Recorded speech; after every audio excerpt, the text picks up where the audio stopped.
بسبب إفلاس هذا اللاعب الأسطورة بعد اعتزاله وديونه المتراكمة انسحب جواز السفر منه بعد. قصة حقيقية بطلها هو لاعب كرة القدم الأسطوري البرازيلي رونالدينهو.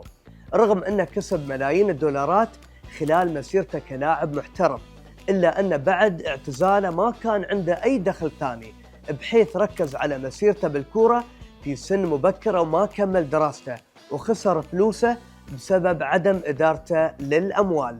وهني السؤال، هل الدرجة العلمية تأثر على نجاح اللاعب بعد الاعتزال وتحسين فرصة إدارته للأموال؟ لو فكرنا في نقطة الاعتزال من كرة القدم بيكون عمر اللاعب 35، وكون كرة القدم مهنة ربحية لكنها مو أبدية. لازم يعرفون اللاعبين كيف يديرون أموالهم. بعض اللاعبين اختاروا إكمال دراستهم وهالشي ساعدهم يكسبون معرفة كبيرة. على سبيل المثال خوان ماتا لاعب مانشستر يونايتد السابق حصل على شهادتين من الجامعة في التسويق والرياضة خلال مسيرته، فبعد اعتزاله مباشرة دخل مجال الأعمال وأصبح مستثمر ناجح. أكيد بعض المشاهدين بيقولون شو ياب مرتبه كلاعب لمرتب وظيفة عادية أيا كانت، لكن المثل يقول قليل دائم خير من كثير منقطع. برأيكم هل لازم الفرق تجبر اللاعبين أنهم يكملون دراستهم خلال مسيرتهم حتى يعيشون مستقبل مستقر؟